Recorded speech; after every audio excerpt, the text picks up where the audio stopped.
Welcome back students. I hope and pray कि आप सब लोग बहुत बहुत अच्छे होंगे। क्लास 8 के लिए कलाम बैच जारी है। उसमें आपको उर्दू के क्लासेस मिल रहे हैं, साथ साथ में हिस्ट्री के क्लासेस मिल रहे हैं और साथ साथ में मैथ्स के क्लासेस मिल रहे हैं। तो हम कोशिश करेंगे कि आपके साइंस जो है, अभी एक चैप्टर जो है वो भी स्टार्ट हो चुका है, तो आपके सारे सब्जेक्ट्स इस बैच के अंदर एग्जाम तक सारे कॉन्सेप्ट सारी चीजें क्लियर होंगी। तो आज इसी पार्टिकुलर बैच के अंदर एक और चैप्टर लेकर मैं हाजिर हूं और आज करेंगे नेक्स्ट टॉपिक जो हमारा बोर्ड के नए सिलेबस के अकॉर्डिंग है, डेटा हैंडलिंग, मैथ्स का चैप्टर नंबर 4। आज के इस एक वीडियो में एक्सरसाइज प्लस ये सारे कॉन्सेप्ट्स जो भी रिलेट होंगे डेटा हैंडलिंग के आज होंगे कवर। तो बिंदास से अपना पेन कॉपी उठा के रखिए, एक पानी का बोतल साथ में रख लो ताकि जब भी आप ये वीडियो देखें तो आपको बार बार ऊपर उठने की जरूरत ना पड़े और आप बिंदास तरीके से सारे कॉन्सेप्ट्स को अच्छे से क्लियर कर पाएं। चलिए शुरुआत करते हैं डेटा हैंडलिंग की। तो सबसे पहले समझते हैं कि हमारे पास डेटा हैंडलिंग में कौन कौन सी चीजें हैं जो हमें समझनी पड़ेंगी। तो data handling basically is the combination of two words. Sir ये दो वर्ड्स की कॉम्बिनेशन है। तो पहला डेटा, डेटा का क्या मतलब होता है सर? सर डेटा का मतलब होता है इंफॉर्मेशन। ठीक है, डेटा का मतलब होता है बेटा इंफॉर्मेशन। अब ये इंफॉर्मेशन बहुत तरह की हो सकती है बेटा। Information in terms of numbers हो सकती है, इन टर्म्स ऑफ वर्ड्स हो सकती है, इन टर्म्स ऑफ पेपर हो सकती है, बहुत तरह की इंफॉर्मेशन हो सकती है हमारे पास। ठीक है, अब जनरली डेटा तो इंफॉर्मेशन है, इसके दो बेसिक काइंड्स हैं जो आपको समझने चाहिए। डेटा के दो टाइप्स होते हैं जो जनरली हमें पता होने चाहिए। दो टाइप्स है, एक होता है बेटा प्राइमरी डेटा। प्राइमरी डेटा क्या होता है? प्राइमरी डेटा होता है collected by an individual, collected by an individual on its own. ठीक है, अगर मैं बेटा आपके स्कूल में आता हूं और मैं आपके स्कूल में आप खुद जाके बच्चों की काउंटिंग करता हूं और फिर मैं बोलता हूं कि इस स्कूल में 400 बच्चे पढ़ रहे हैं। मैं किसी शहर में गया, मैं किसी गांव में गया, वहां मैंने काउंट किए नंबर ऑफ मेल्स या नंबर ऑफ फीमेल्स या नंबर ऑफ चिल्ड्रन। तो ये कितने नंबर ऑफ फीमेल्स मेल्स थे ये मैं खुद कलेक्ट कर रहा हूं, घर घर जाके मैं काउंटिंग ले रहा हूं। यानी कि जो इंफॉर्मेशन है मैं खुद कलेक्ट कर रहा हूं, तो इसे बेटा प्राइमरी डेटा कहते हैं। उसके बाद आता है हमारे पास दूसरा, जिसे हम सेकेंडरी डेटा के नाम से बेटा याद रखते हैं। That is called as secondary data. ठीक है, तो इसे हम ऐसे भी याद रख सकते हैं, already collected information, already collected information, already collected information, जो ऑलरेडी किसी ने कलेक्ट करके रखी है इंफॉर्मेशन और तुम अपने लिए यूज कर रहे हो। जैसे गूगल सर्च क्या है मेरे लिए? शाबाश। न्यूज़पेपर किसी और ने लिखा, मैं सिर्फ अपनी इंफॉर्मेशन के लिए उसे पढ़ रहा हूं। एक्स्ट्रा बहुत सारी ऐसी चीजें हैं जो इसमें आ सकती है। तो पहली बात, जब भी डेटा हैंडलिंग की बात की जाएगी तो आपको डेटा पता होना चाहिए कि ये किसी भी तरह की इंफॉर्मेशन हो सकती है। दूसरी बात कि डेटा के दो टाइप होते हैं, एक प्राइमरी डेटा होता है जो एक इंडिविजुअल खुद से कलेक्ट करता है, और दूसरा सेकेंडरी डेटा होता है जो एक इंडिविजुअल ऑलरेडी कलेक्टेड डेटा से जो इंफॉर्मेशन हासिल करता है। जैसे गूगल सर्च हम करते हैं किसी चीज के लिए या न्यूज़पेपर को पढ़ते हैं, तो वो हमारे लिए एग्जैक्टली सेकेंडरी डेटा हो जाएगा। अब बेटा इस डेटा को जब हम कलेक्ट करते हैं तो कलेक्ट करने के बाद देखो, हम जब आप एक स्कूल में गए, एक स्कूल के अंदर जाने के लिए आधे बच्चों को क्लास 7th में बिठाया जाता है, आधे बच्चों को क्लास 8th में बिठाया जाता है, आधे बच्चों को क्लास 9th में बिठाया जाता है, 10th में। तो ये जो बच्चों की इंफॉर्मेशन आ रही थी, जो बच्चों की इंफॉर्मेशन आ रही थी, उनको टीचर्स ने अरेंज किया किस में? 7th, 8th, 9th और 10th में। क्या सारे बच्चे एक क्लास में बैठ सकते हैं? नहीं ना। तो एग्जैक्टली इसको प्रॉपरली अरेंज किया गया इस डेटा को एक प्रॉपर फैशन के अंदर, जो कि क्लास 6 के बच्चे अलग, क्लास 7 के बच्चे अलग, क्लास 8 के बच्चे। तो ये तो अरेंजमेंट ऑफ द डेटा हो गया। कोई इंफॉर्मेशन मेरे पास है, मेरे पास बहुत सारी इंफॉर्मेशन है, मैं ये समझ रहा हूं मेरे पास मेल्स कितने हैं मेरे गांव में, मेरी शहर में, मेरी सिटी में, मेरे पास फीमेल्स कितने हैं, ये सारी चीजें बेटा मुझे पता है। लेकिन लेकिन मैं आपसे ये कह दूं कि अगर अगर आपके पास अगर आपके पास अगर आपके पास ये इंफॉर्मेशन प्रॉपरली अरेंज नहीं है, तो इस इंफॉर्मेशन को तो कोई समझ ही नहीं पाएगा। मेरे पास बहुत सारी इंफॉर्मेशन है, फिजिक्स की, केमिस्ट्री की, बायो की, उर्दू की, इंग्लिश की। अब जब मैं एक दिन इंग्लिश, एक ही क्लास में इंग्लिश भी पढ़ाऊं, बायोलॉजी भी पढ़ाऊं, ऐसा पॉसिबल है क्या? आप बोलोगे नहीं सर, क्योंकि अलग अलग इंफॉर्मेशन अलग अलग दिन पे डिस्ट्रीब्यूट की जाती है, अलग अलग तरीके से पढ़ाई जाती है। जिस दिन मैं मैथ्स पढ़ा रहा हूं उस दिन मैथ्स पढ़ा रहा हूं। ऐसा तो नहीं है ना मैं मैथ्स भी, उर्दू भी, इंग्लिश भी एक क्लास में पढ़ा दूं, नहीं सर। तो ये जो अरेंजमेंट ऑफ द डेटा है ना, तो अरेंजमेंट ऑफ द डेटा, ये जो अरेंजमेंट ऑफ द डेटा है बेटा, इसे हम कहते हैं, ये arranging of the data, arranging of the data, ठीक है, अरेंजिंग ऑफ द डेटा, ठीक, is basically called as arranging of the data is called as data handling। अब बेटा आपके पास डेटा तो है, इस डेटा को बेटा हम हैंडल कैसे करेंगे? इस डेटा को हम तरीके से रिप्रेजेंट करेंगे ताकि आप अच्छे से इंफॉर्मेशन को रीड आउट कर पाओ। उस पार्टिकुलर अरेंजमेंट को कहा जाता है डेटा हैंडलिंग। तो हमारे पास इस पूरे चैप्टर के अंदर यही इंफॉर्मेशन है। डिफरेंट तरह के डेटास दे रखे होंगे और इन डेटास को हम एग्जैक्टली डिफरेंट वेज में रिप्रेजेंट करेंगे। यही तो कहानी है। तो चलिए शुरुआत करते हैं। अब देखिए इस चैप्टर में हमें क्या क्या चीजें जो हैं पढ़नी है। तो पहला कॉन्सेप्ट आता है पिक्टोग्राफ। आप अगर अपनी टेक्स्ट बुक साथ साथ में खोलेंगे तो आपको पूरा अंदाजा होगा कि मैं बुक के अकॉर्डिंग हर एक टॉपिक को कवर करते हुए चलूंगा। पिक्टोग्राफ क्या है बेटा? पिक्टोग्राफ में पहले 4 वर्ड्स को देख लो तो ये क्या पिक्चर के वर्ड्स नहीं आते? तो मतलब सर इंफॉर्मेशन गिवन थ्रू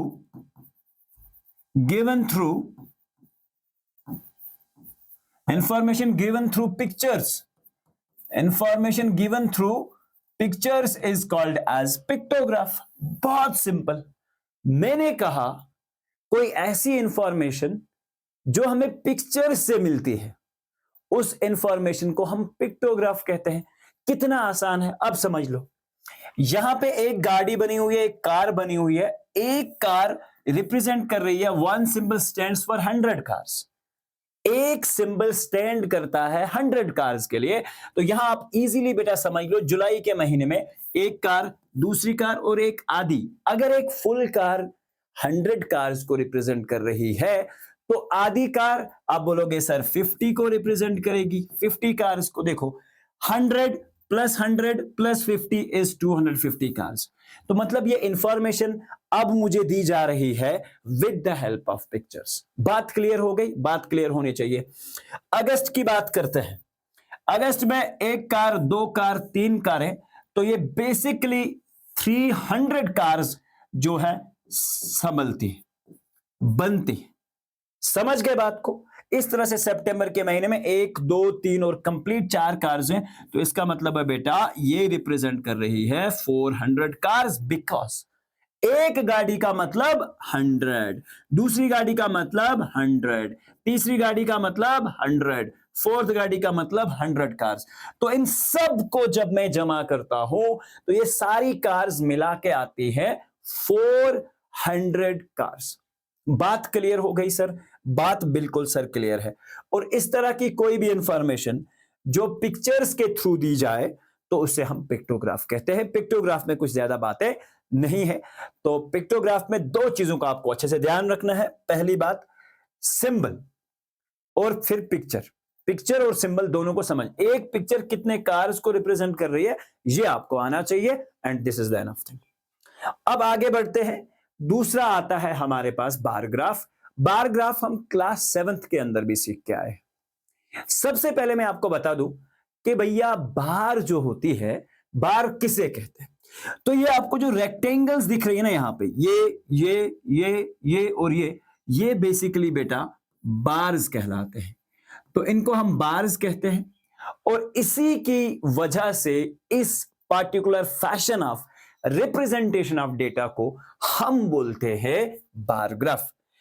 किन दो चीजों का बेसिक यहां पे ख्याल रखना है, बार की हाइट, ठीक है बेटा, और दूसरा बार्स हमेशा से इक्वल विड्थ के होने चाहिए, पहली बात। उसके बाद हम देखते हैं इसे डाटा कैसे निकाला जाता है। इनकी विड्थ बेटा बराबर होनी चाहिए, मतलब यहां से यहां तक 2 सेंटीमीटर, तो इसमें भी 2 सेंटीमीटर, इसमें भी बेटा 2 सेंटीमीटर, इसमें भी बेटा 2 सेंटीमीटर, इसमें भी बेटा 2 सेंटीमीटर।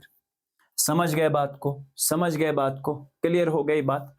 तो इसका मतलब ये हुआ, इसका मतलब ये हुआ, इसका मतलब ये हुआ कि आपके पास बेटा, आपके पास बार्स पता चल गए।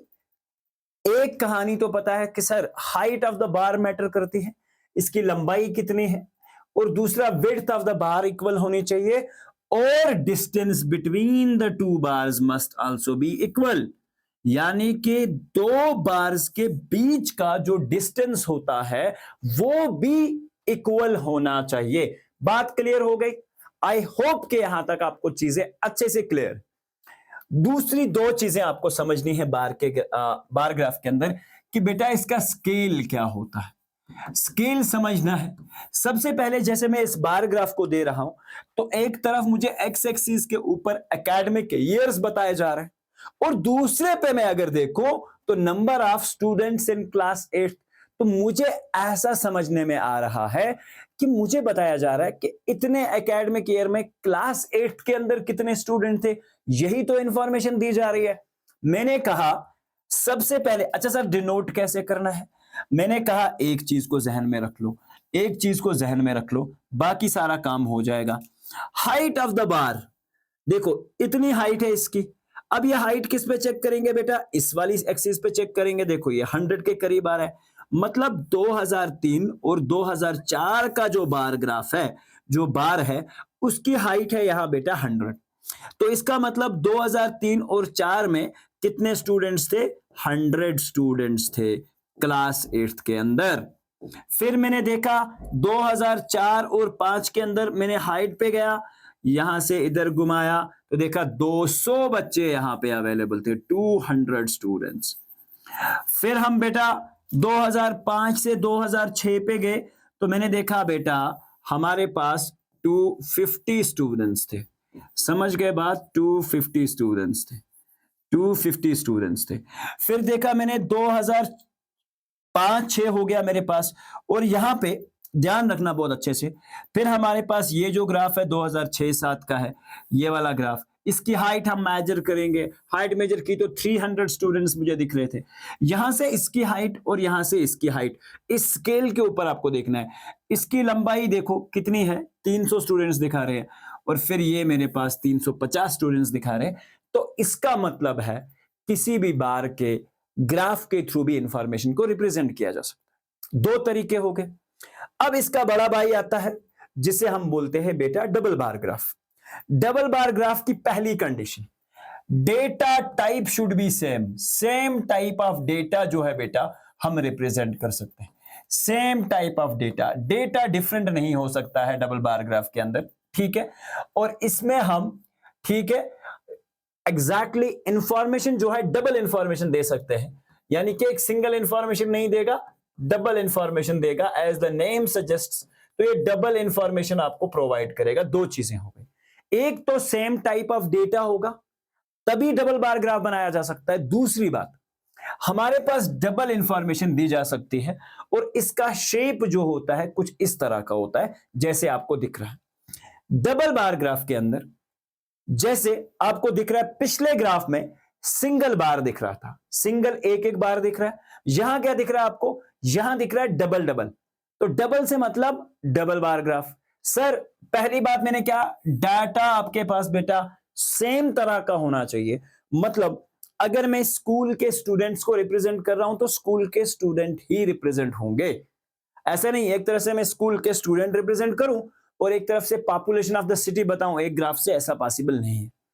मैं ऐसा कर सकता हूं कि number of students in the academic year 2005, 2006, 2007 ये एक डबल बार ग्राफ से दिखा सकता हूं। देखिए यहां पे क्या इंफॉर्मेशन है, यहां पे है सब्जेक्ट्स आपको नजर आ रहे होंगे, और यहां पे है number of students in class 8। Class 8 में पढ़ने वाले बच्चों के सब्जेक्ट्स के बारे में बताया गया है, और यह मुझे बताया गया है 2005-6 में कितने बच्चे थे, 2006-7 में कितने बच्चे थे। यह चीज का इंफॉर्मेशन मुझे प्रोवाइड किया जा रहा है इस ग्राफ के थ्रू, जहां पे ये जो खाली वाला बार है, ये वाला खाली बार जो है ये रिप्रेजेंट करेगा बच्चे 2005 और 2006 एकेडमिक ईयर के अंदर, और दूसरा जो है बेटा ये जो शेडेड वाला है ये रिप्रेजेंट करेगा 2006 और 2007। समझ गए बात को? बहुत सिंपल है। अब इस ग्राफ से इंफॉर्मेशन को हम रिड्यूस करते हैं, निकालने की कोशिश करते हैं, डिड्यूस करने की कोशिश करते हैं। देखिए सबसे पहले सब्जेक्ट आ रहा है मैथ्स का। मैंने कहा हाइट डिसाइड करेगी। बेटा हाइट क्या है, यहां पे हाइट देख लेते हैं सर। मैंने कहा यहां से देखो यहां तक, यहां से देखो यहां तक। देखिए अगर मैं हाइट की बात करूं तो ये रही मेरे पास हाइट, इस बार की हाइट नजर आ रही है आपको, इस बार की हाइट, इस बार की हाइट को आपने चेक करना है। इस बार की हाइट को आपने चेक किया तो ये हाइट यहां कहीं मैच हो रही है 30 पे, तो इसका मतलब है मैथ्स के जो स्टूडेंट हैं वो 30 है। कितने हैं? लेकिन किस एकेडमिक ईयर में? खाली किसे रिप्रेजेंट कर रहा है? 2005 और 2006 को। बात क्लियर? दूसरी बात, मैथ्स का शेडेड पोर्शन देखिए बेटा, इसकी हाइट कुछ यूं नजर आ रही है आपको। यहां पे हम y एक्सिस पे देखेंगे तो ये 60 स्टूडेंट्स हो गए, तो बेटा यानी कि 60 स्टूडेंट्स हैं किस ईयर में? 2006 और 2007 में। मतलब हम सिर्फ स्टूडेंट्स की बात कर रहे हैं, तो डेटा टाइप इज सेम। ऐसा तो नहीं है ना मैंने कहा कि भैया स्टूडेंट 100 मीटर लंबा है और वो मैथ्स में अच्छा, ऐसा तो नहीं बता रहा ना मैं सिर्फ बता रहा हूं कि मैथ्स के अंदर कितने बच्चे हैं और 2 एकेडमिक ईयर्स के अंदर कितने बच्चे हैं, यही समझाने की कोशिश कर रहा हूं। सोशल साइंस सर खाली वाला किसे रिप्रेजेंट कर रहा है? शाबाश, 2005-2006 ध्यान रखो, 50 स्टूडेंट्स। इस तरह से सोशल साइंस शेडेड पोर्शन किसे रिप्रेजेंट कर रहा है? ये यहां बीच में आ रहा है कहीं 50 और इसके बीच में, तो इट्स अराउंड 55 स्टूडेंट्स। अब इस ग्राफ के थ्रू आप इजीली इंफॉर्मेशन डिड्यूस कर सकते हैं। साइंस में हमने देखा बच्चे ये वाले थे, तो सर इट्स अराउंड 40 स्टूडेंट्स। फिर हमने देखा बेटा तो it's around 45 students in 2006-7। English में बच्चे कम हुए हैं, ठीक है, इंग्लिश में बच्चे as compared to the previous academic year इस साल कम हुए हैं। हिंदी में बराबर का परफॉर्मेंस है दोनों क्लासेस में, दोनों ईयर्स में। तो ये graph double graph bar graph जो था, इससे 2 तरह का इंफॉर्मेशन हमने शेयर किया। समझ गए बात को? बात तो क्लियर हो गई ना। इसके बाद आता है सर्कल ग्राफ। सर्कल ग्राफ को या तो आप सर्कल ग्राफ कहेंगे बेटा, या तो आप पाई चार्ट कहेंगे, बात एक ही है। चाहे आप सर्कल ग्राफ कहे या पाई का मतलब रोटी होती है, रोटी गोल होती है, तो उसके ऊपर से इसका नाम पड़ा है, ठीक है। तो सबसे पहले क्या होता है, इसमें इंफॉर्मेशन रिप्रेजेंट की जाती है। इंफॉर्मेशन जो होती है बेटा, इंफॉर्मेशन रिप्रेजेंट की जाती है एक सर्कल ग्राफ से। मतलब एक सर्कल बना के आपको इंफॉर्मेशन दी जाएगी, और सर्कल के अंदर एक पार्ट होता है बेटा जिसे हम कहते हैं सेक्टर ऑफ द सर्कल। क्या कहते हैं? Sector of the circle. और ये सेक्टर ऑफ द सर्कल जो है पोर्शन, ठीक है, किसी पोर्शन को डिफाइन करता है, पोर्शन। और उसमें होता है बेटा हमारे पास, पोर्शन के बाद आता है सेंट्रल एंगल। सेंट्रल एंगल क्या होता है, थोड़ा सा समझने की कोशिश करते हैं और फिर आगे बढ़ते हैं। देखिए मैंने कहा बेटा ये एक सर्कल है, ये एक सर्कल है, और यहां पे इसका सेंटर है। सेंटर से बाउंड्री तो रेडियस, सेंटर से बाउंड्री तो रेडियस। समझ गए बात? तो ये जो एंगल बना बेटा, ये जो एंगल बना इसे हम कहते हैं सेंट्रल एंगल। ये बड़ा होगा तो मतलब इस सेक्टर के अंदर आने वाला पोर्शन बड़ा होगा, ये छोटा होगा, तो मतलब इस सेक्टर के अंदर आने वाला जो भी पार्ट हम रिप्रेजेंट कर रहे हैं वो छोटा होगा। बात को समझना। तो एग्जैक्टली क्या होता है, इस सर्कल का जो कंप्लीट एंगल आप सब लोगों को पता होगा, हमने 7/6 में पढ़ रखा है, कंप्लीट एंगल होता है बेटा 360, और इसी 360 को हम बाद में डिवाइड करते हैं और वो हम क्वेश्चंस के अंदर सीखेंगे कैसे करते हैं। तो सर्कल ग्राफ की इंफॉर्मेशन आपको पता होनी चाहिए। यहां पे देखिए, अगर इस ग्राफ से आपको इंफॉर्मेशन डिड्यूस करिए, एक बच्चे का डेली का रूटीन जो है इससे रिप्रेजेंट किया गया है। आपने देखा स्लीप वाला जो सर्कल का सेक्टर है वो सबसे बड़ा है बेटा, तो स्लीप मतलब बच्चा स्लीपिंग बहुत ज्यादा करता है, जो कि मुझे यहां समझ आ रही है। इतना टाइम बच्चा स्लीपिंग में देता है, इतना टाइम बच्चा स्कूल में देता है, इतना टाइम बच्चा प्लेइंग में देता है, इतना टाइम बच्चा अदर काम्स में है, और इतने टाइम के लिए वो होमवर्क करता है। तो बेसिकली ये ग्राफ जो है मुझे एक बच्चे की डेली रूटीन जो है बता रहा है। समझ गए अब बात? क्या चीजें इंपॉर्टेंट है सर? एक तो है सेंट्रल एंगल, सेंट्रल एंगल बेटा रिप्रेजेंट है इसमें, और दूसरा सेक्टर। तो सेक्टर का मैं यहां डेफिनेशन भी लिख देता हूं ताकि आप लोग को याद रहे। सेक्टर होता है area between two radii and arc, two radii and arc, दो रेडियस और आर्क के बीच का जो एरिया होता है इसे बेटा हम सेक्टर के नाम से जानते हैं। समझ गए बात को? समझ गए बात को? तो ये आपको बेटा पता होना चाहिए, इसे हम सेक्टर कहते हैं। ठीक है, समझ गए बात को? बहुत क्लियर, बहुत क्लियर, बहुत क्लियर। आसान है, थोड़ा सा कॉन्सेप्ट्स को दिमाग में बिठा लो, चीजें आपको बहुत आसान दिखेंगी। अब हम पहुंच चुके हैं एक्सरसाइज के ऊपर, और एक्सरसाइज में सबसे पहला क्वेश्चन ही जो है वो आपके सर्कल ग्राफ के ऊपर है। क्वेश्चन क्या है? कुछ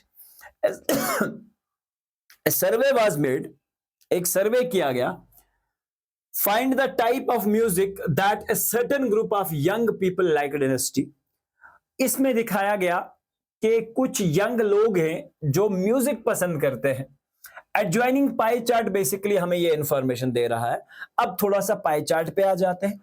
20% सेमी क्लासिकल पसंद करते हैं, 40% लाइट म्यूजिक पसंद करते हैं, क्लासिकल बेटा 10%, ठीक है, और फोक जो होते हैं 30%, मतलब साधु लोग 30% ही सुनते हैं। ठीक है, चल गए बात?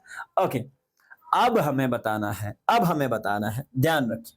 सबसे पहले बेटा इस चीज को समझना, क्योंकि ये आपका कोर है सर्कल ग्राफ का। ये अगर आपको समझ आ गया तो आपको अच्छे से देखिए।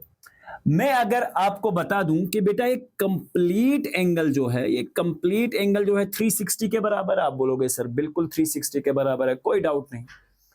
मैंने कहा आप मुझे बताइए सिंपल तरीका सेंट्रल एंगल फाइंड करने का। एक और तरीका भी है, लेकिन मैं आपको सिंपल वे से कनेक्ट कर रहा हूं ताकि आपको समझ आए। मैंने कहा अगर ये टोटल 360 है तो 10% जो क्लासिकल म्यूजिक सुनते हैं उनका ये एंगल निकाल दो। उसके लिए एंगल कितना आएगा? आप बोलोगे सर अच्छा, अगर 360 को हम 100 के पोर्शंस में डिवाइड करें 100% के हिसाब से, तो फिर मुझे बताना होगा 10% का कितना एंगल बनेगा। बिल्कुल सही सोच रहे हो, बिल्कुल सही सोच रहे हो, जो मैं आपसे बता रहा हूं बिल्कुल यही सोच रहे हो। मैंने कहा आप मुझे ऐसा बता दो 10% ऑफ 360। आप बोलोगे सर 10% ऑफ 360, अच्छा मतलब 10 डिवाइडेड बाय 100 इनटू 360, तो 0 से 0 कैंसिल, 0 से 0 कैंसिल, तो मतलब सर 36 होगा। तो ये वाला एंगल निकल के आ रहा है बेटा 36 डिग्री। अब तुम्हें एक चीज तो पता चल गई कि 10% इज इक्वल टू 360। अब मैं 36, अब मैं तुमसे बोल रहा हूं, आप मुझे बताओ इस सारे 100% में से 1% ऑफ 360 कितना होगा? 1% ऑफ 360 कितना होगा? 1% ऑफ 360 होगा 3.6। बहुत सिंपल सी कहानी है। तो इस तरह से आप सेंट्रल एंगल जो है किसी भी पार्टिकुलर कॉन्सेप्ट का या किसी भी पार्टिकुलर सेक्टर का आप निकाल सकते हैं।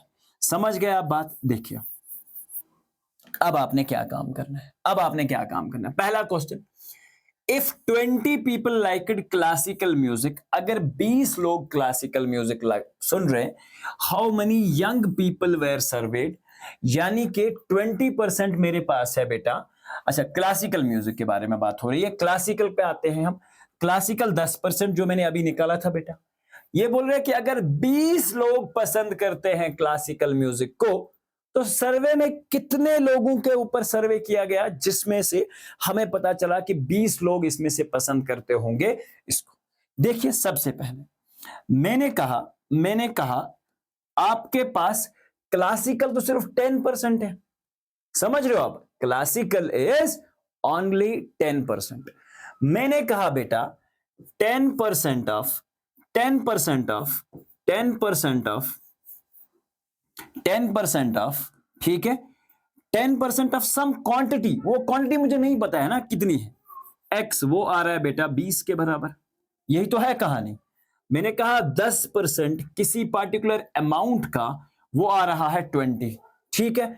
आप मुझे बताइए कि 10 divided by 100 multiplied by x, x मुझे नहीं पता, दैट इज इक्वल टू 200, 0 से 0 कैंसिल हो जाएगा बेटा। तो ये एक्स किसके बराबर निकला, 20 मल्टीप्लाइड बाय 10, तो मतलब एक्स, इसका मतलब है पहले पार्ट के लिए 200 पीपल वर सर्वेड। कितने बेटा, 200 लोग जो है उनको सर्वे किया गया था। कितने, 200 पीपल वर एग्जैक्टली सर्वेड। अगर 10% ऑफ एक्स, यानी कि क्लासिकल म्यूजिक अगर 20 लोगों से इन्होंने निकाला, तो 20 लोग पसंद करते, तो मतलब 200 लोगों से इन्होंने बात पूछी थी, क्योंकि 200 का 20%, ठीक है, 200 का 10% ही 20 होता है। तो ये आपको इस तरह से भी सोचना है। समझ गए बात? बहुत सिंपल, बहुत सिंपल और बहुत आसान है ये सारे कॉन्सेप्ट्स को इस पॉइंट ऑफ व्यू से भी सॉल्व करना। अगर आप चाहें तो आप इसे कुछ यूं भी कर सकते हैं। ध्यान रखिए, मुझे क्या बताया गया था, मैंने कहा 10% है, ठीक है, 10% है, 10% अगर मैं निकालूं 10%, क्योंकि मुझे क्लासिकल में 20 लोग हैं, क्लासिकल में 20 लोगों के बारे में बात की गई है। यहां पे आप देख सकते हो टोटल 20 पीपल के बारे में ये बात कर रहे हैं, तो उसके हिसाब से भी आप चाहें तो आप निकाल सकते हो। जैसे आप चाहोगे 360 के कंपैरिजन में निकालना, तब भी आ सकता है। Which type of music is liked by the maximum number of the people? So no issues in this. Light music जो है बेटा, वो सबसे ज्यादा लोगों ने पसंद किया। क्यों सर? क्योंकि लाइट जो है बेटा, वो सबसे बड़ा सेक्टर यहां तुम्हें नजर आ रहा है, उसके हिसाब से आप बोल सकते हो बेटा लाइट म्यूजिक जो है सबसे ज्यादा लोगों ने पसंद किया। If a cassette company were to make 100 cassettes, ठीक है, how many of each type would they make, ठीक है। तो पहले ये फर्स्ट पार्ट का आंसर हो गया। सेकंड पार्ट का आंसर बेटा आप लाइट म्यूजिक जो है वो लिख सकते हैं, सबसे ज्यादा लोग लाइट म्यूजिक पसंद करते हैं। तीसरे का क्वेश्चन पूछा गया मुझसे, तीसरे में अगर 1000 कैसेट बनाने हैं बेटा, कितने 1000 कैसेट, कितने 1000 सीडी कैसेट्स, तो हर एक के कितने, तो देखो सिंपल है, 40% ऑफ 1000, 40% ऑफ 1000, तो मैंने कहा 40 डिवाइडेड बाय 100 इंटू 1000, सिंपल, 0 से 0 कैंसल, 0 से 0 कैंसल, 40 10 400 जो है वो बनेगी लाइट म्यूजिक की। सिंपल सी कहानी, लाइट म्यूजिक की 400 कैसेट्स बनानी है। उसके बाद बेटा 10% क्लासिकल है, तो 10% 1000 का कितना होता है, शाबाश, सिंपल, 10% जो 1000 का है वो कितना होता है, तो उसके लिए हम 10 को ऐसे 0 से 0 कैंसल, 10 10 100, ऐसे ही। दूसरा क्या था हमारे पास, सिंपल, आप देखो यहां पे सेमी क्लासिकल 20 तो मतलब 200 कैसेट्स, 40 तो मतलब 400 कैसेट्स, फोक मतलब 300 कैसेट्स, अच्छा क्लासिकल मतलब 100 कैसेट्स। तो ये सारे इस तरह से इनको कैसेट्स को बनाना है, उसका मैंने तरीका आपको बता दिया। अब आप इजीली इसका सॉल्यूशन जो है वो निकाल सकते हैं। अब आती है सेकंड कहानी। सेकंड कहानी क्या है हमारे पास, A group of 360 people were asked, हमारे पास 360 लोगों का एक ग्रुप है जिन्हें बताया गया बेटा to vote for the favourite season from their season, उनसे पूछा गया तुम्हारा फेवरेट सीजन कौन सा है? अपन का तो विंटर है। नहीं सर, विंटर है क्या सच में? अपना अपना, अगर आप यहां पहुंच चुके हो तो अपना अपना फेवरेट सीजन जरूर कमेंट करिएगा, ठीक है? चलिए, अ ग्रुप ऑफ पीपल, जो कि 360 लोगों का ग्रुप था, उन्हीं से बोला गया भैया तुम अपने किसके बारे में बता दो? फेवरेट सीजन के बारे में बता दो। तो विच season got the most votes? अगर आप यहां पे देखोगे विंटर को सबसे ज्यादा वोट्स मिले हैं, तो आंसर सीधे सीधे बिना उल्टी बात के विंटर हो जाएगा। उसके बाद find the central angle of each sector, हर एक सेंटर का सेंट्रल एंगल फाइंड करना है। ओके बेटा, सेंट्रल एंगल फाइंड करते हैं। मैंने कहा हमारे पास 90 divided by total 360 multiplied by 360, समझ गए बात? पोर्शन डिवाइडेड बाय टोटल कितना है? टोटल अमाउंट इस सबका मिला के कितना आ रहा है बेटा? 360 आ रहा है, देख लो, ठीक है? इन सबको मिला के 360 आ रहा है। तो ये हमारे पास, हाँ 360 आ रहा है। तो 90 divide by total 360 into 360, 360 360 cancel, तो मतलब इसका पहले वाले का 90, जो कि समर है बेटा, समर का सेंट्रल एंगल 90 आएगा। इस तरह से बेटा रेनी का आएगा, रेनी कितना है? 120, तो 120 डिवाइडेड बाय 360 मल्टीप्लाइड बाय 360, क्योंकि कंपेयर भी 360 से, तो ये खत्म बेटा, 120 डिग्री आएगा। तो उसके बाद आएगा विंटर का बेटा, तो विंटर का भी सेम वैसे ही होगा, 150 डिवाइडेड बाय 360 मल्टीप्लाइड बाय 360, ये और ये कैंसिल हो गया, तो ये इट्स इक्वल टू 150 डिग्री। समझ गए बात? तो ये चीज याद रखना, draw a pie chart to show this information. हमें बेटा एक पाई चार्ट बनाना है। तो देखिए, आपको इस केस के लिए पाई चार्ट जो है, जब आप अपनी कॉपी पे बेटा कंस्ट्रक्ट करेंगे तो कैसे? सबसे पहले क्या काम करना पड़ेगा? सबसे पहले हम एक सर्कल ड्रॉ करेंगे। क्या करेंगे बेटा? एक सर्कल ड्रॉ करेंगे। यहां मैंने एक सर्कल ड्रॉ कर लिया। जब आपने सर्कल ड्रॉ किया, अब आपको पहला पता है कि पहला एंगल मेरा किसके बराबर है। तो मैंने यहां क्या किया काम? यहां मैंने एक काम किया, यहां मैंने एक काम किया। Okay, now let's move with the next part. Okay, now मैंने यहां एक काम किया बेटा, मैंने यहां आपका ज्योमेट्री बॉक्स ओपन किया, ठीक है? टूल्स में हम आते हैं, मैथ्स के टूल्स में आते हैं ज्योमेट्री। मैंने लाया स्केल। सबसे पहले आपको स्केल लाना है। स्केल के लिए सबसे पहले मुझे एक चीज तो पता होनी चाहिए कि इसका सेंटर कहां पे है। तो हमने सेंटर मार्क किया। अब पहले हम इसका एक रेडियस मार्क करते हैं बेटा। तो मैंने यहां से इसका एक रेडियस मार्क कर दिया बेटा। ओके, मैंने यहां मान के चलो इसका रेडियस रखा था यहां, ठीक है? ये इसका रेडियस हो गया बेटा। अब मुझे क्या काम करना है? यहां से एक लाइन खींचनी है जो कि इसका रेडियस बताएगी मुझे, ठीक है? रेडियस निकालना जरूरी नहीं है। अब ये क्यों निकाला मैंने? देखिए, मुझे एक एंगल बेटा किसके बराबर दे रखा है? एक एंगल दे रखा है मुझे बराबर किसके? 150 के। तो 150 एंगल यहां से आप बेटा कंस्ट्रक्ट करेंगे। यहां आपने कोइंसाइड किया, मैं दिखा भी रहा हूं कैसे बनाना है पाई चार्ट, ठीक है? तो हमने क्या किया? 150 यहां से मैं गया, देखिए जीरो मेरा यहां से स्टार्ट, 20 20 20 20, तो 150 यहां कहीं बन के आ रहा है बेटा। तो ये हो गया सर हमारा 120। तो यहां बेटा इसी लाइन के सीध में आपने एक लाइन जो है कंस्ट्रक्ट करनी है इस तरह से। तो ये हमारा 150 हो गया, ठीक है? उसके बाद नेक्स्ट एंगल सर हमारा कितना है? नेक्स्ट एंगल अगर मैं बात करूं तो नेक्स्ट एंगल हमारे पास था 90। तो 90 को कैसे कंस्ट्रक्ट करेंगे बेटा? 90 को तो आपके पास ये भी ऑप्शन है। 90 के लिए तो आसान तरीका है सर, एक तो आपका ये रहा 90, आपने यहां से क्या काम किया? सीधा नीचे जोड़ दिया और ये आपका 90 का सेक्टर बन गया। तो ये 90 हो गया, तो ये वाला आपका 90 हो गया, ये वाला पोर्शन आपका 150 हो गया, और ये वाला रिमेनिंग पोर्शन जो आपके पास वो बचा बेटा 120 का।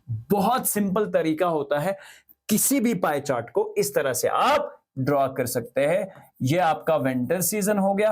और इस तरह से, अच्छा दूसरा क्या था आपका? विंटर रेनी, और क्या था हमारे पास? रेनी का अच्छा 120 है और समर का 90। तो यह आपका बेटा समर हो जाएगा, ठीक है? और इस तरह से ये वाला आपके पास हो जाएगा रेनी सीजन। समझ गए? तो इस तरह से आप बार ग्राफ, पाई चार्ट आप इजीली बना सकते हो। इसके लिए भी आपको एक पाई चार्ट बनाना है, बहुत सिंपल है। पाई चार्ट के लिए मैंने क्या बोला, सबसे पहले बेटा आपको टोटल सेंट्रल एंगल निकालना है। टोटल सेंट्रल एंगल कैसे निकालते हैं, जैसे मैंने पहले के लिए किया, मुझे निकालना है ब्लू के लिए, तो ब्लू के लिए मैं कैसे करूंगा, शाबाश 18, क्या किया मैंने बेटा 18 डिवाइडेड बाय टोटल कितना है 360 बेटा, मल्टीप्लाइड 360 से, क्योंकि हमें एक सर्कल के ऊपर इसे बेटा प्लॉट करना है। तो यहां देखिए 36 1s are 36 0s are 0, 18 10s are बेटा 180 डिग्री हो जाएगा इसका सेंट्रल एंगल। उसके बाद आती है बेटा ग्रीन की बारी। तो ग्रीन की अगर मैं बात करूं तो 9/36 into 360, तो मेरा 36 1s are and 0s are, तो 9 10s आर 90, मतलब 10 10 से मल्टीप्लाई कर दो जो भी नंबर्स है। इस तरह से ग्रीन। उसके बाद आएगा बेटा रेड, और रेड का वैल्यू कितना है मेरे पास बेटा 6 into 10। अब आपको पता है मैं 10 क्यों लिख रहा हूं, क्योंकि यहां पे भी 36 into 360 करना था, तो ये हो जाएगा 60 डिग्री। और इसके बाद आता है येलो। येलो का कितना है बेटा 3 मल्टीप्लाइड बाय 10, तो ये होगा 30 डिग्री। अब सर पाई चार्ट बनाने का है, पाई चार्ट बनाने का है, तो पाई चार्ट बनाने के लिए क्या बोला, अपन अपन तेरे को बोला कि तुमको पहले एक सर्कल ड्रॉ करना है। सर्कल आपने ड्रॉ कर लिया, ये आपका सर्कल हो गया। सर्कल का सेंट्रल फाइंड किया, और सेंटर से बेटा एक काम करोगे, सेंटर से रेडियस भी बना लो। अब रेडियस बना लिया, उसके बाद आप अपनी जियोमेट्री बॉक्स के अंदर से निकालेंगे बेटा कंपास। ठीक है, sorry not compass, protractor. Protractor आप निकालेंगे, तो एक तो एंगल आपके पास आ रहा है 180, मतलब ये 90 हो गया। तो अगर मुझे 180 बनाना हो, अगर 180 बनाना हो, तो 0 से लेकर सीधा ही यहां तक, मतलब इसी लाइन को बेटा मैं एक्सटेंड कर दूंगा कुछ इस तरफ भी। ठीक है, ऐसे मैं यहां से एक्सटेंड कर दूंगा सेम इधर, तो ये बन गया मेरा 180 वाला पार्ट। तो ये हो गया मेरा एक पार्ट। अब दूसरा कितना था बेटा, दूसरा हमारे पास एक पार्ट तो 90 है। ठीक है, एक पार्ट तो 90 है हमारे पास, एक पार्ट तो 90, 60 और 30 बनाना है मुझे। अब अगर मैं बात करूं बेटा 90 की, तो 90 को कैसे ड्रॉ करेंगे, अरे सर आसान तो है, आसान तो है। मैंने कहा सेंटर बता दो, मैंने कहा सर्कल का सेंटर पता होगा, सर्कल के सेंटर से 90 डिग्री या तो ड्रॉ कर लो, या तो सिंपली आप इस ग्राफ का भी यूज करके, इसका भी यूज करके बना सकते हो, जो भी आपको आए। अब उस तरीके से आपने करना है। ठीक है, देखो मैंने क्या कहा, सर्कल को टच करेंगे बेटा हम, इसका सेंटर फाइंड करेंगे, सेंटर से एक सीधी लाइन, स्ट्रेट लाइन नीचे ड्रॉ करेंगे, कहीं टीडी वीडी नहीं करने का। तो स्ट्रेट लाइन जो है इधर उधर नहीं जोड़ने का, सही स्ट्रेट लाइन जो है आपने बनानी है। तो 90 बन के आ गया। अब आपको नेक्स्ट जो है, फिर से आप ग्राफ के हिसाब से निकाल सकते हैं 30 और 60। 30 और 60 कैसे बनाएंगे सर, अब मेरा ग्राफ यहां पे है। तो देखो मैं इसके लिए भी आपको एक तरीका बता देता हूं, ताकि आप बाद में बोले सर आपने तो बोला ही नहीं। देखो ये आपका सर्कल है बेटा, यहां पे आपने क्या काम करना है, अब इस लाइन के हिसाब से आपने अपने ग्राफ को अरेंज कर लेना है। और यहां पे आ गए आप बेटा, यहां पे आ गए, देखिए यहां पे आ गए। अब इस तरह से कंपास को आपने पकड़ लिया, इस तरह से कंपास को पकड़ लिया, इस लाइन के ऊपर आपने कोइंसाइड किया ये, तो यहां से आपका 0 डिग्री स्टार्ट हो गया। जिस लाइन पे कोइंसाइड कर रहे हो उसी लाइन पे 0 डिग्री स्टार्ट हुआ। तो यहां से देखो 0 10 20 30, तो ये बना लिया तुमने बेटा 30, ये 30 बना लिया। 30 का लाइन आप ड्रॉ कर लो बेटा, यहां पे 30 का लाइन आ गया इस लाइन पे। तो देखो आ गए सारे बेटा, ये आपके पास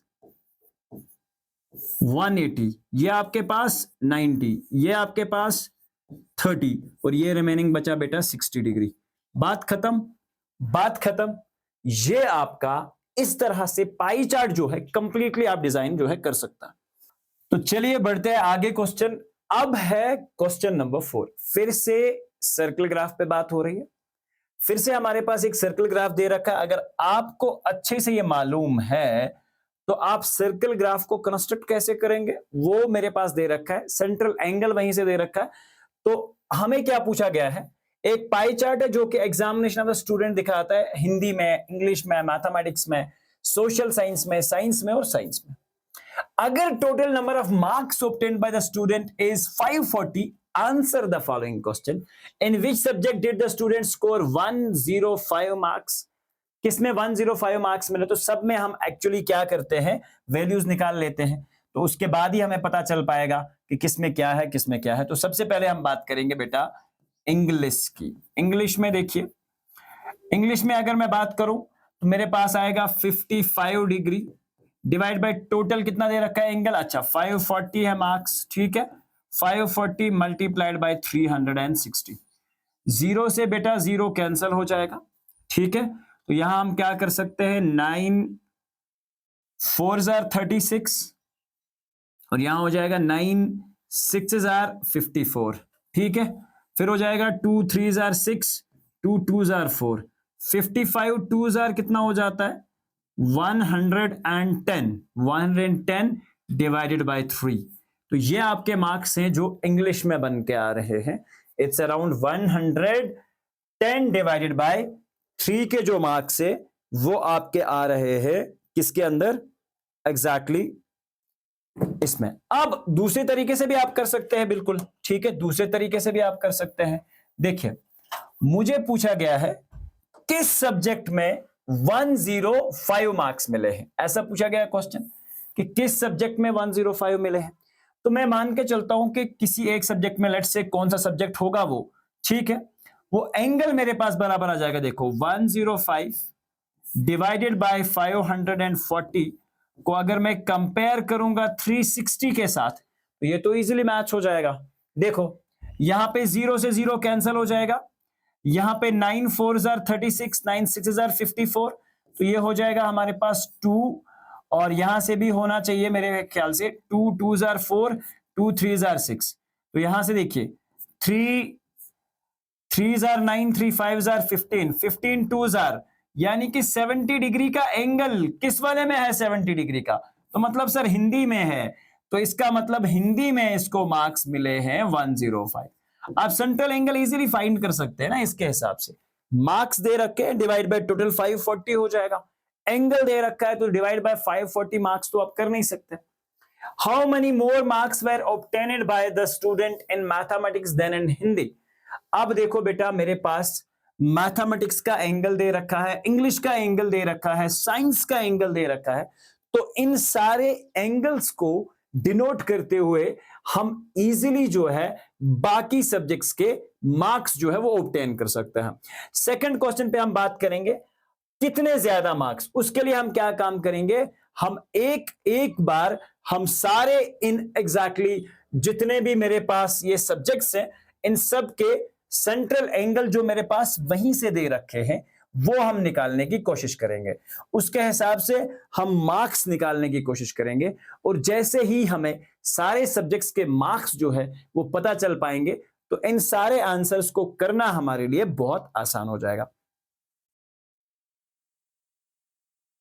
आगे बढ़ते हैं। अब देखो हर एक सिचुएशन में अगर आप ध्यान रखोगे, ये रहा 55, अब सर इसका एंगल कैसे निकाले, देखो 55 अगर तुम्हें मिला 360 में से, कंपेयर कर रहे हो तुम 540 बेटा, तो इसे ऐसे रखना पड़ेगा, तो ये आपको इस सेक्टर का इंग्लिश के मार्क्स बता देगा। देखो ये रहा आपका जीरो से जीरो कैंसिल, तो यहां क्या हो जाएगा, देखो 9 4 36 9 6 54, तो ये 4 और 2 की कहानी आ गई। अब 2 2 4 2 3 6, ठीक है।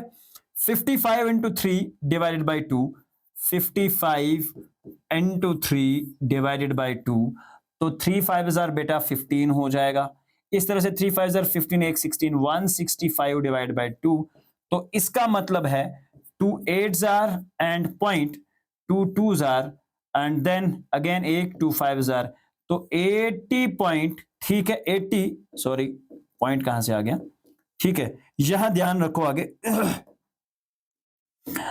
आगे ध्यान रखो। देखो ये 165 डिवाइड बाय 2 था, तो 160 ऑब्वियसली 82.5 जो है इसका आंसर आ जाएगा।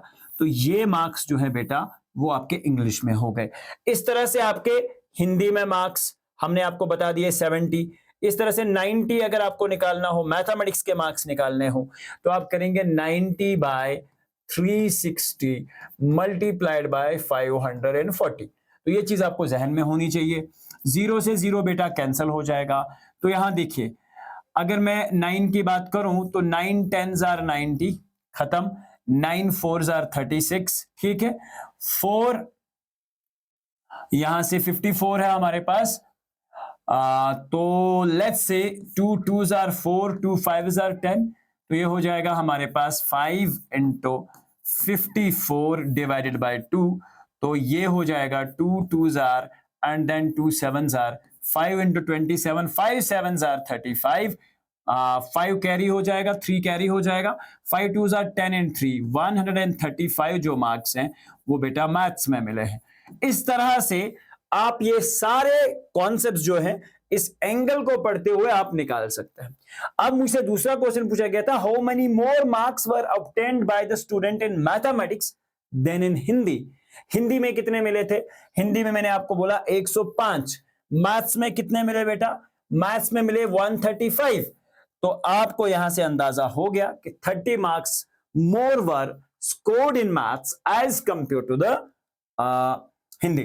Examination whether the sum of the marks obtained in social science and mathematics is more than science and Hindi.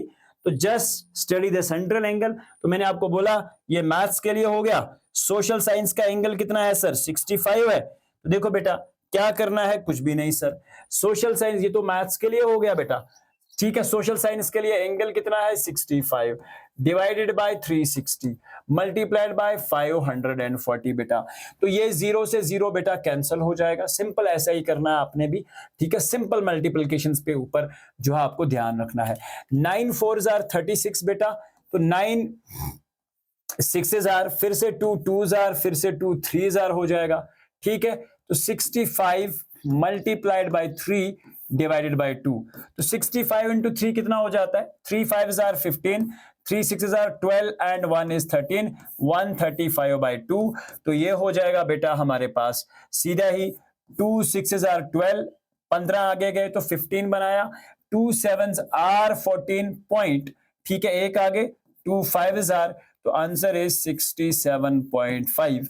तो ये बेटा आपके पास ये जो है आपके मार्क्स हो जाएंगे सोशल साइंस के अंदर, ठीक है, सोशल साइंस के अंदर। तो इस तरह से आपने निकालने हैं। अब 80 वाला, 80 क्या है हमारा? साइंस। तो साइंस के लिए भी क्या करेंगे हम? 80 डिवाइडेड बाय 360 मल्टीप्लाइड बाय 540। तो सेम 0 से 0 बेटा cancel, 9 4s are 9 6s are. तो ये हो जाएगा हमारे पास 80 into 6, सो 8 6s आर 54। तो ये हो जाएगा 540 डिवाइडेड बाय 4। तो ये हो जाएगा 4 1s आर 4 बेटा। तो यहां से आगे बढ़ेंगे तो 14, 4 3s आर 12, 2 4 5s आर। तो ये हो गया आपके बेटा साइंस के मार्क्स 135, ठीक है। तो ये 135 है। अब तुम्हारे पास मार्क्स सब सारे अवेलेबल है। तीसरे क्वेश्चन में क्या पूछा गया था कि आप ये देखिए, marks obtained in social science and mathematics. देखिए सोशल साइंस में, सोशल साइंस में कितने मार्क्स आए थे बच्चे को? सोशल साइंस में यह है, सोशल साइंस में, social science and maths, social science और मैथ्स में देखो बेटा 135 कितना है हमारे पास? 135 135 ही आया था ना। 4 1s आर यहां से आगे गए तो बनाया बेटा 24 बेटा, 24 4 6s आर है ना, यहां पे 4 6s आर है, देन 4 0s आर। तो ये 160 है बेटा, this is 160 not this one, 160 आ रहा है ये, क्योंकि ये है 540 बाय 4, 540 बाय 4 ना, तो इट्स 160। अब मुझे बोल रहा है 135 तुम्हें इसमें मिला है मैथ्स में, 67.5 जो है बेटा आपको मिला है इन दो में मिला के जो मार्क्स मिले हैं आपको। तो वो कितने आ रहे हैं? 0.5 को पहले ले लो, 7 और 5 बेटा 12 हो जाएंगे, एक कैरी, 6 और 3 आपके पास 9 और 1 10 हो जाएंगे। इस तरह से आपके पास 1 और 1 2 202.5 जो है ये इसके मार्क्स हो गए बेटा, समझ गए बात? 202.5 जो है total maths plus social science, maths और एसएसटी के मार्क्स हो गए। इस तरह से आप तुम्हें चेक करना है। सेकंड वाला जो कि है हमारे पास, is more than science and Hindi. Hindi में कितने मिले हैं? शाबाश, हिंदी के तो हमने यहां निकाल दिए थे 105, और साइंस में मिले हैं, साइंस में कितने मिले हैं बेटा? इज मोर देन, तो हमने देखा साइंस में मिले हैं बेटा हमें, टोटल साइंस का स्कोर है 160। 160 और 105 की अगर हम बात करें तो ये तो 245 हो जाता है। कितना? 245। तो देखो हमें बोला गया था क्या ये इससे ज्यादा है? नो, हम बोलेंगे नहीं, it is less than that. तो इस तरह से अब मार्क्स आपको सारे पता चल गए, तो आप इजीली जो है फाइंड आउट कर सकते हैं इसके रिजल्ट्स। अब है फिर से, the number of the students in the hostel speaking different language in the given below, display the data in a way of pie chart. Pie chart के फॉर्म में इसे दिखाना। अब आप इजीली जो है इसको निकाल सकते हो। सबसे पहला काम क्या होगा बेटा, इन सब का आपने टोटल जो है दे रखा आपको 720। ठीक है, अब आपने सेंट्रल एंगल फाइंड करना है। तो मैंने आपको क्या कहा, हिंदी के लिए देखो, हिंदी के लिए सेंट्रल एंगल निकालो। शाबाश, हिंदी कितना है बेटा? 40। टोटल कितना है बेटा? 72। मल्टीप्लाइड कितने से करना है बेटा? 36 से। 360। क्यों? क्योंकि सर्कल का कंप्लीट एंगल 360 होता है, उसके हिसाब से तो हम चल रहे हैं। ठीक है, समझ गए बात को? देखिए अब आगे बढ़ते हैं। तो ये हो जाएगा हमारे पास, ये हो जाएगा हमारे पास, यहां पे देखिए 72 को अगर हम देखें यहां तो ये हो जाएगा 235,000। ठीक है, 235,000 और ये होगा 218,000 एंड 20,000। ठीक है, तो 180 हो जाएगा 2 के डिवीजन में। ठीक है, तो यहां फिर सेम इस तरह से आपने मल्टीप्लाई करते ही जाना and you will be able to find out the final result. ठीक है, अब इस तरह से 5 से चलते हैं। 5 7 35, 5 3 15 एंड यहां से 3 जाएंगे तो 5 6 30, तो ये हो जाएगा 36। Now 40 multiplied by 36 divided by 7, तो इसे आप मल्टीप्लाई करके निकालेंगे तो 0 का 0 हो जाएगा। 4 6 24, 4 3 12, 14 40 बाय 7, 7 2 14, ये 0 हो जाएगा यहाँ पे। So then you will get 0। 7 2 14 था तो 0, उसके बाद 40 आ रहा है बेटा, 7 5 35.5 आगे गया तो 7 7 इट्स अराउंड 205.7, तो ये इसका एंगल बन के आ गया। फिर अकॉर्डिंगली आप एंगल निकालते जाएंगे 12 डिवाइडेड बाय 72 इनटू 360। तो सेम ऐसे ही सेंट्रल एंगल आपको फाइंड करना है। जब सारे सेंट्रल एंगल आपके पास फाइंड आउट हो जाएंगे तो सारे सेंट्रल एंगल को निकालते समय, ठीक है, आप इजीली जो है फाइनल जो आंसर तक है आप पहुंच सकते हैं। समझ गए बात? सो इस तरह से आप इजीली जो है बाकी सारे रिजल्ट्स जो है वो फाइंड आउट कर सकते हैं। करना क्या है, बस एक स्टेप आपने याद, मैंने आपको क्या बताया था, एक स्टेप आप अच्छे से याद रखेंगे और वो यही रहेगा। आपके पास हिंदी 40 दे रखा है, टोटल 72 के हिसाब से कंपैरिजन करना है और किसमें करना है? 360 के साथ करना है। समझ गए बात बेटा? बहुत सिंपल कहानी है यार, बहुत सिंपल कहानी है। अगर मैं देखूं यहां पे ये मेरे पास 72 है तो यहां 36 है मेरे पास, 360 है। अब डिवाइड करने जाना है तो यहां आप क्या करेंगे, 72 को आप करेंगे 2 3 बेटा 6 हो जाता है। देखो यहां 12 था, पिछले केस में मैंने 35 कर दिया था। 2 3 6 एंड देन 12, एक आगे गया 2 6 12। ठीक है बेटा, 2 36 72। तो यहां क्या हो जाएगा बेटा, यहां ध्यान रखना आप, ये हो जाएगा 2 18 एंड 2 0। यही कहानी हो गई।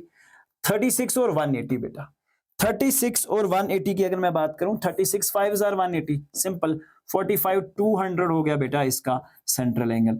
इस तरह से आप करेंगे बेटा। दूसरा हो जाएगा 12/72 मल्टीप्लाइड बाय 360, सिंपल सी कहानी, 12/72 मल्टीप्लाइड बाय 360। तो ये 72 बेटा, 72 5000 हो रहा है तो 12 5 60 हो गया, सिंपल इसका एंगल। उसके बाद 9 मराठी के लिए 9 डिवाइडेड बाय 720 72 इंटू 360, तो ये सेम 72 5000 9 5000 बेटा 45 डिग्री हो जाएगा। तो यहां देखो 7 5000 तो ये 35 डिग्री हो जाएगा इसके हिसाब। 4 के बाद 4 5 तो ये 20 डिग्री हो जाएगा। देखो 20 डिग्री, 35 डिग्री, 45 डिग्री, 60 डिग्री और ये बेटा आपके पास आ जाएगा 200 डिग्री।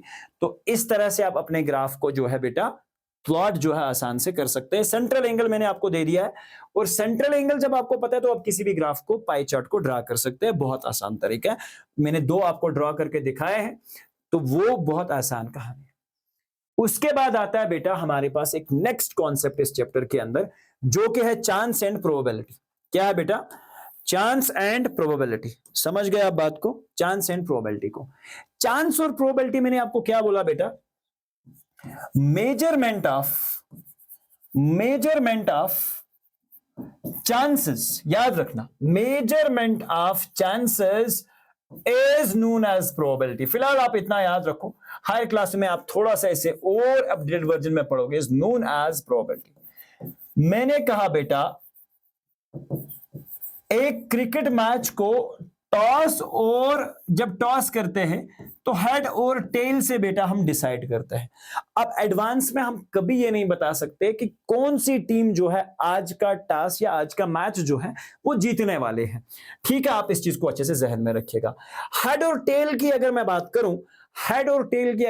करूं, ये तो सिर्फ हमें चांस बताता है। मैंने कहा ऑस्ट्रेलिया और इंडिया का मैच हो रहा है, ऑस्ट्रेलिया के टॉस जीतने के चांसेस कितने हैं? आपने कहा सर हेड टेल ऑस्ट्रेलिया भी जीत सकता है, इंडिया भी जीत सकता है, लेकिन ये जो चांस है, मैंने कहा अच्छा 50% इंडिया के चांसेस और 50% ऑस्ट्रेलिया के चांसेस है, बराबर टॉस तो कोई भी जीत सकता है।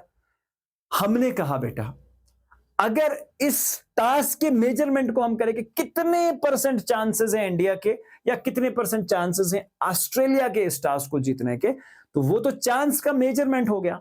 और जब भी कोई मैथमेटिक्स की ब्रांच इस चांस को मेजर करेगी उसको हम बेटा प्रोबेबिलिटी कहेंगे। ठीक है, समझ गए आप बात को? प्रोबेबिलिटी। अब है मेरे पास गेटिंग ए रिजल्ट। मैंने कहा बेटा आपने एक कॉइन लिया, एक कॉइन एक फेयर कॉइन था जिसमें एक साइड हेड है और ये कॉइन का दूसरा साइड है टेल।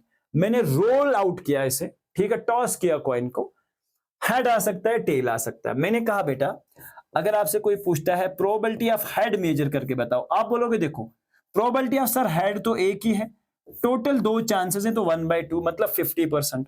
मैंने कहा प्रोबेबिलिटी ऑफ टेल निकालो, तो फेवरेबल आउटकम्स जो टेल मेरे लिए एक है, फेवरेबल एक है, डिवाइड बाय टोटल कितना हो गया? 1/2 हो गया। समझ गए आप बात को? अब देखो मैथमेटिकली जब भी प्रोबेबिलिटी का वैल्यू आएगा ये 0 भी हो सकता है बेटा, 1 भी हो सकता है, ये इससे इस रेंज में लाई करेगा, 0 भी होगा 1 भी होगा, लेकिन ना कभी 0 से कम होगा और ना 1 से ज्यादा होगा। यानी कि किसी भी प्रोबेबिलिटी का वैल्यू नेगेटिव नहीं होता है, 1 से बड़ा नहीं होगी प्रोबेबिलिटी, ये चीज आप याद रखोगे। और मैंने आपको एक सिंपल तरीके से समझाने की कोशिश करता हूं। एक बैग है बेटा, उसके अंदर मैंने रेड कलर के बॉल डाल दिए, सिर्फ रेड कलर के बॉल है।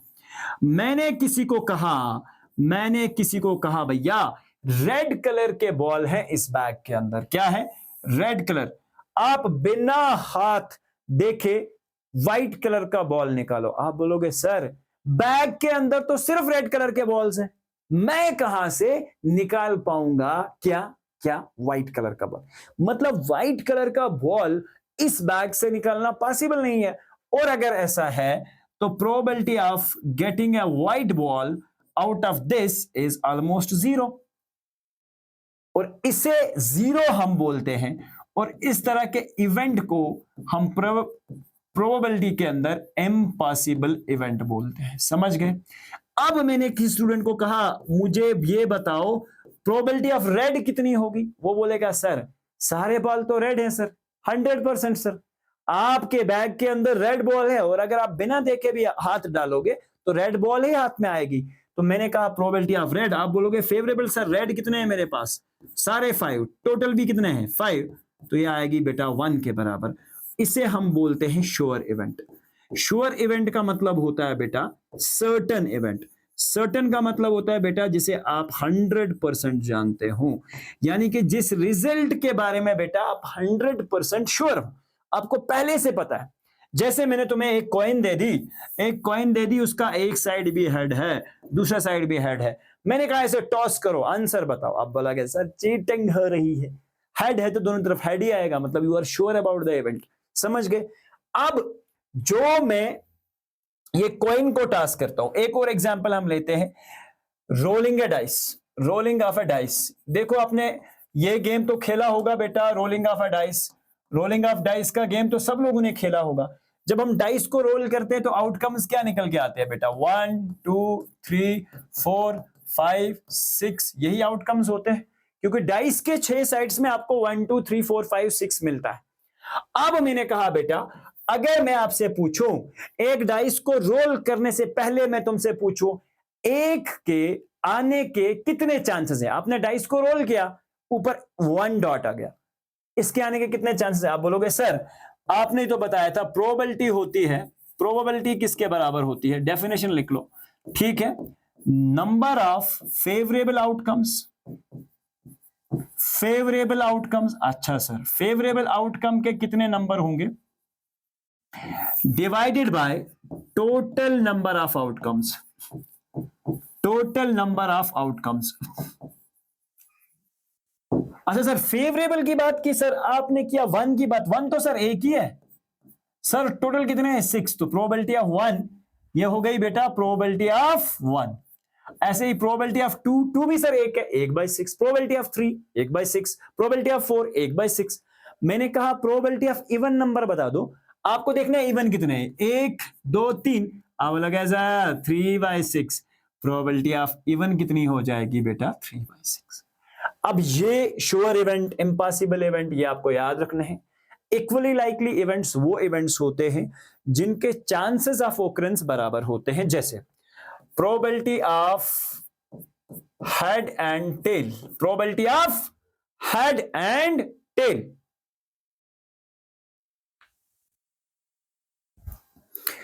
यानी कि इक्वली लाइकली इवेंट्स। बात क्या है सर? जिनके चांसेस ऑफ ओकरेंस बराबर हों, ऐसे मैंने तुमसे कह दिया, मैंने एक कॉइन को टॉस किया, tossing of a coin, tossing of a coin, tossing of a coin. इसमें क्या है बेटा? हेड भी बराबर चांस हैं और टेल, इक्वली लाइकली आउटकम्स। मैंने कहा रोलिंग ऑफ अ डाइस में, रोलिंग ऑफ अ डाइस जो है बेटा, इसमें भी जो भी नंबर्स होंगे 1, 2, 3, 4, 5, 6, तो ये सारे जो नंबर्स हैं ये रोलिंग ऑफ अ डाइस में, ये सब के सब नंबर बेटा क्या है? इनके भी chances of occurrence equally likely हैं। क्यों?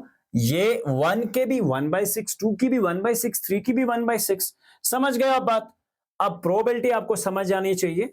List the outcomes you can see in these experiments. Outcomes क्या हो सकते हैं? देखो बेटा, स्पिनिंग ऑफ अ व्हील आपके पास है, टॉसिंग ऑफ 2 कॉइन्स टुगेदर। ठीक है, अगर 2 कॉइन्स को हम टॉस करते हैं और spinning of this wheel here, इस व्हील में क्या है बेटा? क्या क्या चांसेस है? ये व्हील का जो नीडल है, अगर इसे मैं घुमा दूं तो कितने पे रुकेगा? मैं कहता हूं या तो ए पे रुकेगा, या तो बी पे, या तो सी पे, या तो डी पे, ऐसा ही चांस है। अब बोलोगे सर ए 2 बार था, चाहे मैं इस ए की बात करूं या इस ए की, मुझे तो सिर्फ आउटकम, रिजल्ट निकले हैं ना बेटा। ए का मतलब चाहे इधर रुके या इधर रुके, एक ही बार लिखा जाएगा।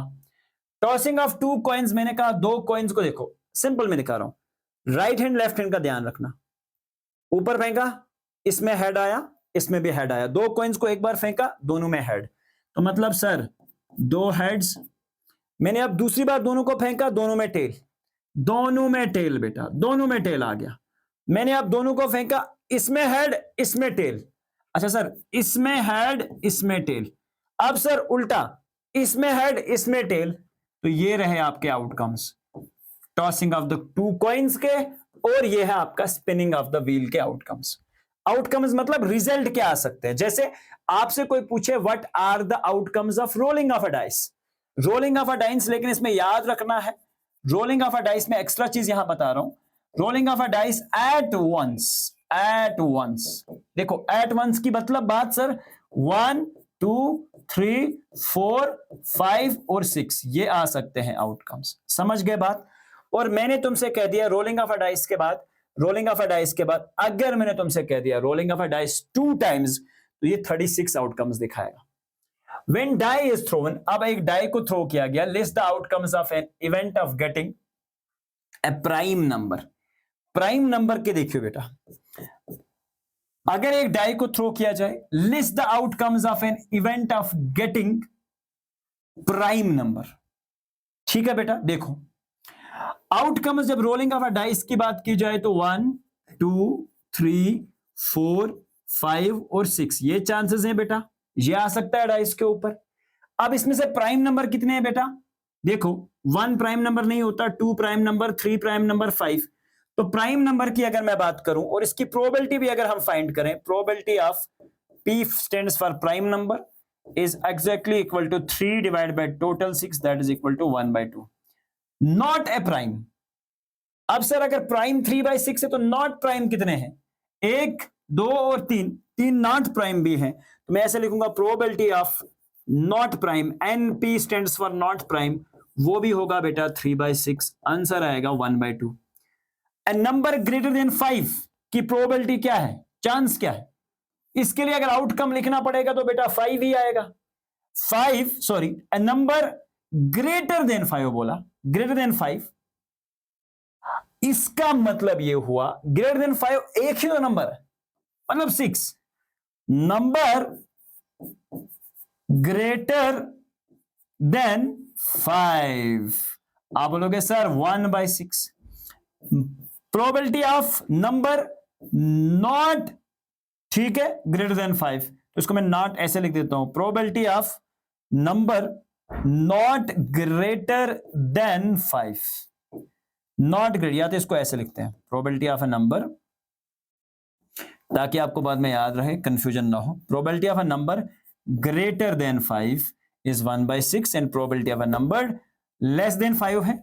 Not greater than 5, less than 5 मतलब जो 5 से बड़ा नहीं होना चाहिए, नॉट ग्रेटर देन 5, यानी कि 5 हो सकता है, नॉट ग्रेटर देन 5, नॉट 5 से बड़ा नहीं होना चाहिए। क्या नंबर नॉट ग्रेटर देन 5, जो 5 से बड़ा ना हो, मतलब 5 हो सकता है, तो मतलब सर 5 ऐसे हैं not greater than 5, not greater than 5 हम ऐसा बोल सकते हैं लेस आर इक्वल टू 5। तो ऐसे बेटा 5 हैं, टोटल 5 में से 6। समझ गए बात, बहुत सिंपल कहानी है, बहुत आसान चीज है। Find the probability of the pointer stopping on D, D पे स्टॉप करने की प्रोबेबिलिटी आप निकालिए बेटा।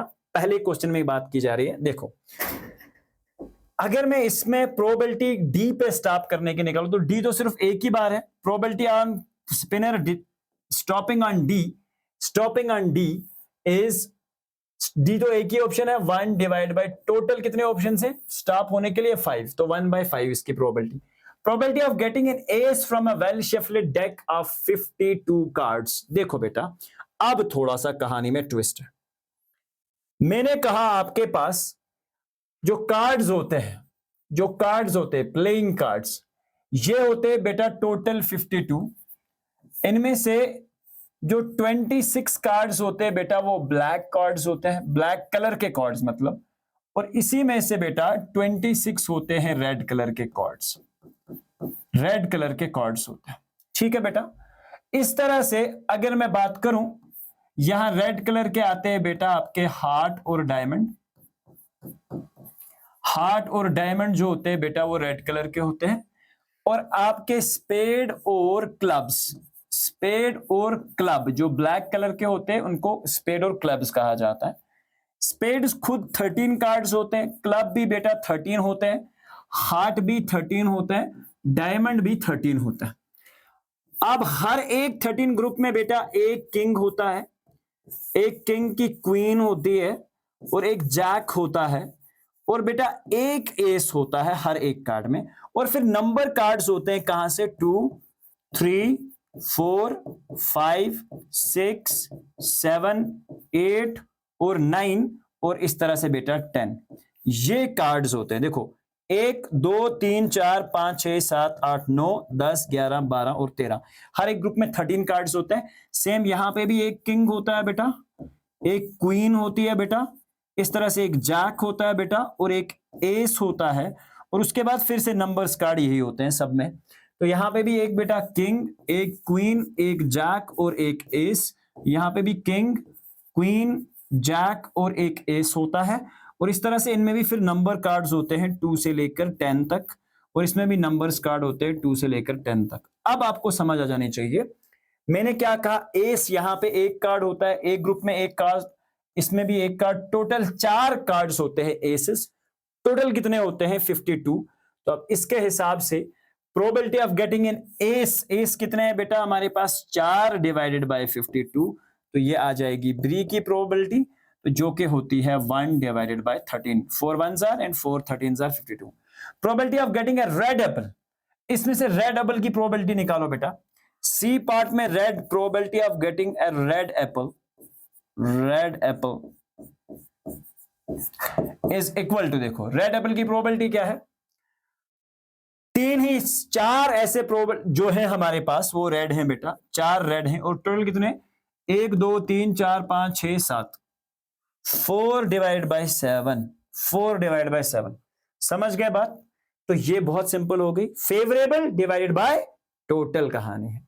अब ये है a number 1 to 10 are written in a 10 separate slips on the number, one slip is kept in the box mixed well, then one slip is chosen from the box without looking। देखो एक box है बेटा, उसमें कुछ slips पे 1 2 3 लिखा गया, ऐसे एक स्लिप पे 1 लिखा गया, एक पे 2, एक पे 3, एक पे 4, और ऐसे ये 10 तक स्लिप डाले गए इसमें।